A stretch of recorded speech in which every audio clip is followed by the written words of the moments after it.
నా పేరు కొనతం చంద్రశేఖర్, ఏపీ దివ్యాంగ సంఘాల జేఏసీ రాష్ట్ర అధ్యక్షుడిని, భారత్ దివ్యాంగ్ పార్టీ ఆంధ్రప్రదేశ్ రాష్ట్ర అధ్యక్షుడిని.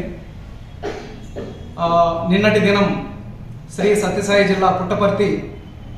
పుట్టపర్తిలో మన దివ్యాంగ ఉద్యోగి భూగర్భ జలవనరుల శాఖ అసిస్టెంట్ డైరెక్టర్గా పనిచేస్తున్న దివ్యాంగ ఉద్యోగ రాజశేఖర్ రెడ్డి గారి మీద నిన్న జరిగినటువంటి హత్యాయత్నం ఏదైతే ఉందో దానికి సంబంధించి అదే కార్యాలయంలో డైరెక్టర్గా పనిచేస్తున్నటువంటి విధులు నిర్వహిస్తున్న జాన్ సత్యరాజ్ గారు తను స్వతహాగా ఒక ప్రభుత్వ ఉద్యోగిగా ఉండి మరి ఏదైతే చట్టాలను ఉల్లంఘిస్తూ తను ఒక సొంత రాజకీయ పార్టీని స్థాపించి మరి దివ్యాంగుడన్న అలుసుతో తనకున్నటువంటి ఆర్థికపరమైనటువంటి వాటిని అలుసుగా తీసుకుని తను స్థాపించిన జాన్ సత్యరాజ్ గారు స్థాపించిన సొంత రాజకీయ పార్టీకి అధిక మొత్తంలో ఫండ్ డొనేట్ చేయాలని చెప్పనేసి బలవంతం చేస్తూ మరి దౌర్జన్యం చేస్తూ తను ఏదైతే ఉద్యోగ హోదాలో ఉన్నారో తన ఉద్యోగ విధులకు ఆటంకం కలిగిస్తూ ప్రతిరోజు కూడా ఏదో ఒక సమస్యలను క్రియేట్ చేస్తూ మరి రాజశేఖర్ రెడ్డి గారిని గత కొంతకాలంగా అనేక విధాలుగా చిత్రహింసలు గురి చేస్తూ మరి తన ఎస్ఆర్కి సంబంధించి తన భార్యకు సంబంధించిన పేరు కూడా దాంట్లో ఇంక్లూడ్ కాలేదని చెప్పి ఏదైతే ఉద్యోగ నిర్వహణలో వ్యక్తిగత సమాచారాన్ని బయటకి ఇవ్వకూడదన్న ఆ యొక్క రూల్స్ను కూడా వైలేట్ చేస్తూ మరి తన భార్యను కూడా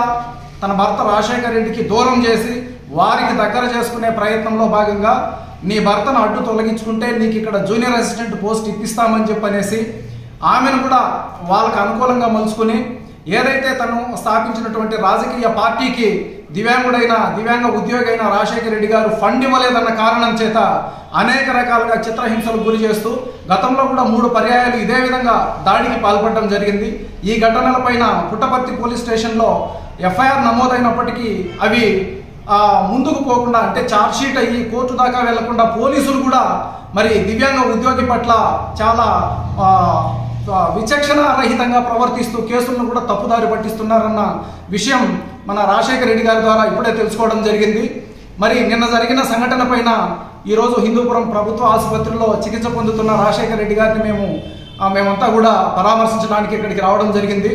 మరి సిఐ గారితో మాట్లాడితే ఆ కేసులో ఉన్న వాళ్ళందరూ కూడా ఉన్నత స్థాయి ప్రభుత్వ ఉద్యోగులు కావడం వల్ల వాళ్ళ పై అధికారుల వద్ద మేము అనుమతితోనే వాళ్ళ కాల్ డేటాని ఇవన్నీ కూడా పరిశీలించడం జరుగుతుంది అనేసి చెప్పడం జరుగుతుంది. దీన్ని బట్టి చూస్తే పోలీసులు కూడా ఉద్దేశపూర్వకంగానే ఈ కేసును కూడా నిర్వీర్యం చేయాలా, తప్పుదారి పట్టించాలనే ప్రయత్నంలో ఉన్నట్టుగానే మేము భావిస్తున్నాము. దయచేసి నిన్న జరిగినటువంటి సంఘటన పైన భూగర్భ జలవనరుల శాఖ కార్యాలయంలో డైరెక్టర్గా పనిచేస్తున్నటువంటి జాన్ సత్యరాజ్ గారిని వెంటనే విధుల నుంచి తొలగించి చట్ట ప్రకారం ఆయన్ను అరెస్టు చేసి తర్వాత కేసు పైన పూర్తి స్థాయి నిష్పక్షపాతంగా విచారణ జరిపి ఈ దాడి ఘటనలో ఎవరెవరైతే ఇన్వాల్వ్ అయినారో వారి వెనకల ఎంతటి వారు ఉన్నా సరే ఖచ్చితంగా వాళ్ళందరికీ కూడా చట్టపరంగా కఠినంగా శిక్ష పడాలని చెప్పని కూడా సత్యసాయి జిల్లా ఎస్పీ గారిని మేము డిమాండ్ చేయడం జరుగుతూ ఉంది. అటు రాజశేఖర్ రెడ్డి గారి కేసు విషయంలో న్యాయం జరగని పక్షంలో భారత్ దివ్యాంగ్ పార్టీ తరఫున ఆంధ్రప్రదేశ్ రాష్ట్ర వ్యాప్తంగా ప్రతి జిల్లాలో ఎస్పీ కార్యాలయాల వద్ద మేము నిరసన దీక్షలను మరి ఆ స్థాయిలో ఉద్యమాన్ని కూడా చేపట్టడానికి మేము సంసిద్ధంగా ఉన్నామని తెలియజేస్తున్నాం.